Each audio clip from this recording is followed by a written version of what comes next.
내 아들과 사돈댁 식구들에게 온갖 폭력을 가하며 폐륜을 일삼던 며느리. 그런 그녀를 피해 사돈댁과 몰래 도망친 5년 후 어느 날 대반전이 시작되는데 며느리라는 이름의 악몽, 5년 후 지옥문이 열리라. 사람들은 말합니다. 가장 무서운 사람은 칼을 든 사람도 주먹을 휘두르는 사람도 아니라고요. 피해자처럼 보이는 가해자 나고요. 오늘 들려드릴 이야기는 며느리라는 이름으로 우리 가족의 인생을 망가뜨린 여자, 그리고 5년 동안 세상에서 사라졌던 제 아들의 이야기입니다. 처음엔 모두가 속았습니다. 아니, 정확히 말하면 속고 싶어 했습니다. 수지는 단정했고 말수가 적었으며 사람들 앞에서는 늘 고개를 숙였습니다. 제가 부족해서요. 다 제 잘못이에요. 제 아들 민호는 말했습니다. 엄마, 이 사람 나 없으면 못 살아요. 지금 와서 생각해보면 그 말은 사랑이 아니라 허락이었는지도 모르겠습니다. 그 말이 저주의 시작이 되었고 결국 제 아들에게 며느리 수진이 못 산다고 말한 게 그녀에겐 오만함의 특권을 준 것이었을까요?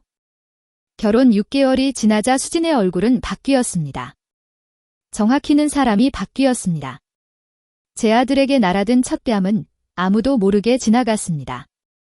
두 번째는 손주가 보는 앞에서였습니다. 세 번째부터는 숨길 생각도 하지 않았습니다. 주변에 하소연이라도 하면 돌아오는 말은 늘 같았습니다. 요즘 애들 성격이 좀 센 편이긴 하지. 직선적이고 스트레스가 많아서 그렇다네. 하지만 그 조금 세다는 말로는 설명이 안 되는 날들이 이어졌습니다. 그리고 사람들은 너무 몰랐습니다. 며느리가 우리에게 어떤 얼굴로 살고 있었는지는요. 얘야, 똑바로 안 해. 내 엄마가 사람 새끼냐? 수지는 남편인 제 아들 민호를 사람 취급하지 않았습니다. 말끝마다 욕설에 손찌검은 기본이었고 술이라도 마시는 날이면 접시가 날아다녔으며 아들이 손주를 감싸 안고 말리는 날이면 지 새끼까지 밀쳐 넘어뜨리기 일쑤였습니다. 내가 애를 이렇게 키워서 그래. 며느리는 손주 앞에서도 서슴지 않고 제게 욕을 퍼붓곤 했었습니다. 더 끔찍했던 사실을 알게 된 건 결혼 전 사돈댁 식구들에게까지 폭력이 일상이었다는 사실이었습니다. 제 아들 민호의 말에 의하면 장인어른은 말리다 갈비뼈가 부러졌고 장모는 경찰에 신고하겠다는 말 한마디에 딸에게 머리채를 잡혀 끌려다닌 적도 있었다고 했습니다. 폭행소동이 있은 후 경찰이 출동했을 때 수지는 울며 연기까지 하는 무서운 아이였습니다. 시댁에서 저를 괴롭혀요. 다들 저만 나쁜 사람으로 몰아요. 그 순간 가해자는 피해자가 되었고 진짜 피해자들은 모두 입을 다물 수밖에 없었습니다. 이런 상황에서 며느리의 불륜 이야기는 꺼낼 수조차도 없었습니다. 제 아들 민호에게는 대학 시절부터 붙어 다니던 친구가 있었습니다. 정우라는 친구였습니다. 며느리 수지는 제 아들의 친구인 정우를 유난히 반겼습니다. 민호 씨 친구 중엔 정우 씨가 제일 좋은 사람 같아요. 그 말의 진짜 의미를 제 아들은 어느 날 우연히 알게 되었다고 했습니다. 제 아들 민호가 출근 후 집에 휴대폰을 두고 돌아온 날 점심시간을 틈타서 집으로 왔는데 현관 문 앞에서 낯익은 남자의 웃음소리가 들렸다고 했습니다. 자기야, 민호게 진짜 불쌍하지 않냐? 우리 자기 없으면 그 새끼 아무것도 못하잖아. 수진이 제 아들 민호가 아닌 불륜 상대 정호와 대화하는 얘기를 들었다고 했습니다. 문틈 사이로 본 소파 위에 두 사람. 그날 제 아들은 문을 열지 않았다고 했습니다. 오히려 그날 이후 모든 게 이해됐다고 했습니다. 수진의 폭력은 스트레스가 아니라 제 아들 민호에 대한 우월감이었고 집 밖에서 충족 못 시킨 욕망을 집 안에서 마음껏 배설하고 있던 것이었습니다. 제 아들 민호는 그때부터 도망칠 준비를 시작했나 봅니다. 증거를 모으고 아이를 지킬 방법을 찾고 조용히 사라질 계획을 세웠겠죠. 그런 수치스럽고 지옥 같던 일이 반복되던 어느 날, 제 아들 민호와 사돈댁 식구들이 동시에 연락이 끊겼습니다. 식탁 위에 남아있는 짧은 메모와 이혼 서류 한 장을 보았죠. 엄마, 죄송해요. 더는 이렇게 살 수 없어요. 아이를 지키기 위해 떠납니다. 제 아들 민호는 진짜 하늘로 솟은 건지, 땅으로 꺼진 건지 흔적도 연락도 전혀 없었습니다.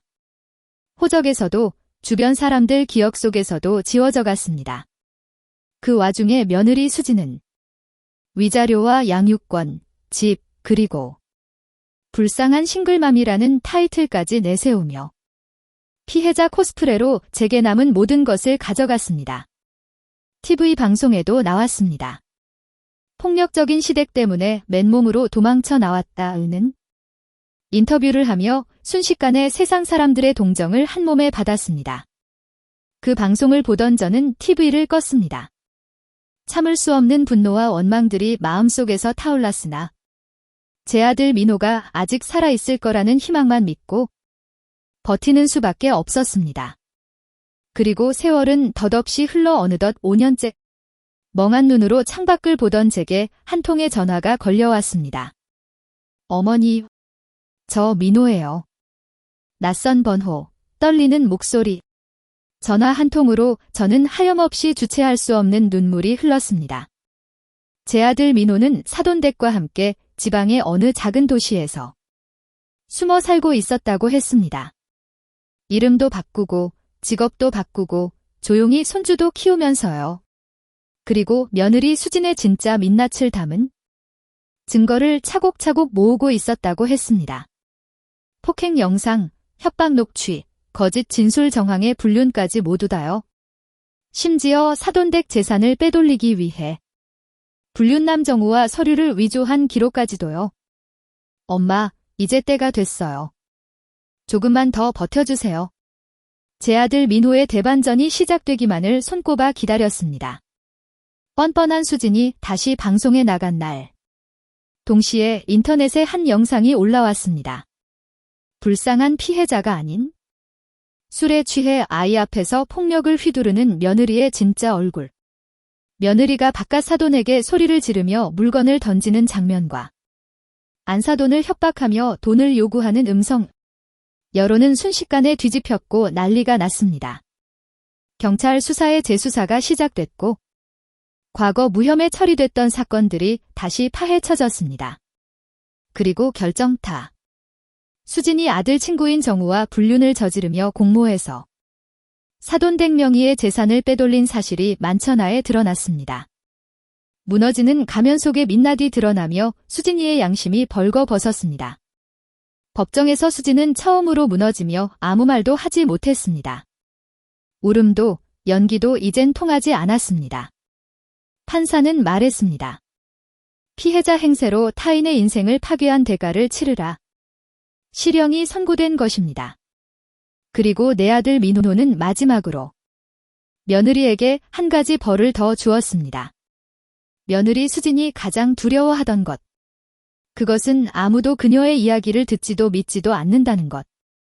언론은 침묵했고 사람들은 고개를 돌렸으며 수진은 변명할 기회조차 잃었습니다. 나중에 며느리 수진이 감옥에서 소리치겠죠. 누구 내 말 좀 들어봐. 억울해 나는. 그러나 아무도 듣지도 믿지도 않을 것입니다. 그날 아들은 법정 뒤편에서 조용히 손주의 손을 잡고 있었습니다. 손주는 처음으로 말했습니다.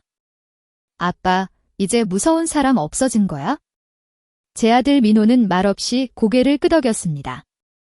끝이 아닌 시작을 다짐하며 5년을 도망자로 살았던 제 아들 민호는 그날 다시 세상으로 나왔습니다. 그리고 저는 깨달았습니다. 가장 무서운 폭력은 주먹이 아니라 피해자라는 가면이라는 것을요.